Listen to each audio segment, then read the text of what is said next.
Hello YouTube and welcome back to the channel. Before I go into this week's video, I just want to say a very special thank you to all the new subscribers I got after my Dublin Marathon video. That video got a lot of views on my channel and I got a lot of new subscribers, so thank you very much for all of that and welcome on board. In today's video I'm going to talk about my 3 favourite strength and conditioning exercises that I find A, pretty much hit all your major muscles in your body, and B, will make you a better runner. With these exercises I would suggest doing them at least once or twice a week. Research shows that if you use strength and conditioning throughout your season, it's far better than just using it as a band-aid. In clinic I get people coming into me all the time telling me that they use their strength and conditioning when they have a particular issue. So if they have a bit of knee pain, they start doing their squats and lunges again and stretching. If they have a little bit of glute pain or sciatica, they'll start doing their deadlifts, squats and getting foam rolling. So you should, instead of just using it as a band-aid when you have a problem, you should use your strength and conditioning throughout the season as an ongoing thing. Research also shows that if you're doing more than 6 hours a week of any particular sport and you're not doing strength and conditioning, then you're leaving something behind. So if you're doing more than 6 hours a week, then you really should be doing strength and conditioning, and that will really help to A, make you better, and B, improve your longevity, because if you develop a little bit more strength and much more conditioning, then your longevity in whatever sport you're going to do is going to be maximized. So the first exercise is a combined exercise of squat and shoulder press. A lot of times when we're doing strength and conditioning for running, a lot of people just tend to think about their glutes, their quads, their hamstrings, their calves, and maybe even the plantar fascia aspect of the foot. But when we run, particularly longer distance, which I found out last week doing the marathon, that it does require a little bit of upper body strength as well. So it's always good to tag that on in your strength and conditioning session. So starting out, I just hold the kettlebell. So this is an 8 kilo kettlebell. I just hold it in close to my chest. And what I'm going to do is I'm going to dip down into a nice deep squat. And then as I do, I'm going to shoulder press the way up. So it's a deep breath in and out the way up. And as you see, as I go down, I try and get nice and deep. I try and get my hips to drop beyond that midline, so get past 90-degree bend with the knees. Right down. Up. And these exercises will get the heart rate going pretty quick as well, because you're using 2 big muscle groups in the upper body, shoulders, arms, and the hamstrings, quads and glutes too.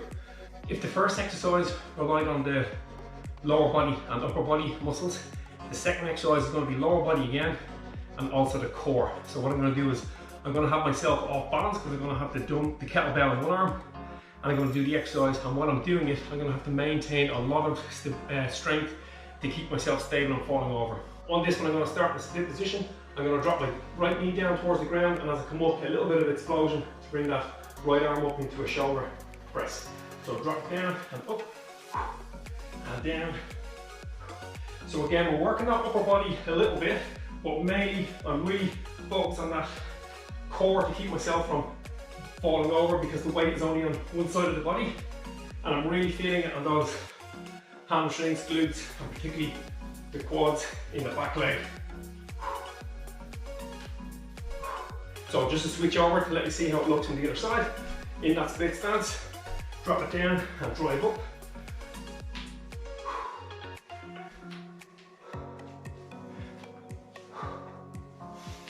Again, I really feel that core activating in order to stop myself from falling over. So the first exercise was for the lower body and upper body. The second exercise is for the lower body and core. The third exercise, you guessed it, is for the upper body and core. So we're really hitting all targets here. So this exercise is a pullover with an ab curl as well. So I'm going to lay back flat. I'm going to hold the kettlebell up. I'm going to raise my legs up off the ground. I'm going to bring the knees in towards the kettlebell, and then I'll drop them both out, and then breathe out as I come up. Deep breath in. So that's really working my upper body, getting into that chest and shoulders still, with a little bit of arms, and really start to get into that abdominal as well, the abdominal wall, across the rectus abdominis, through the obliques. For the last couple, I tend to just bring the kettlebell up to one side of the legs and then change, just to really work on that oblique wall. So that's pretty much it on those 3 exercises. It's a squat with a shoulder press, a lunge with a shoulder press in one arm to activate the abdominal core, and then a pull over with an ab curl. All three of those exercises, very simple to do. Whole routine, you can do it when you come in for a run. Take you about 6 or 7 minutes to do 2 sets of 12 on all of those, and it will absolutely benefit your running, increase your speed, and make you stronger and sustain you in the sport for much longer. Take care, guys. Remember, run far, run fast, and most of all, run sensible.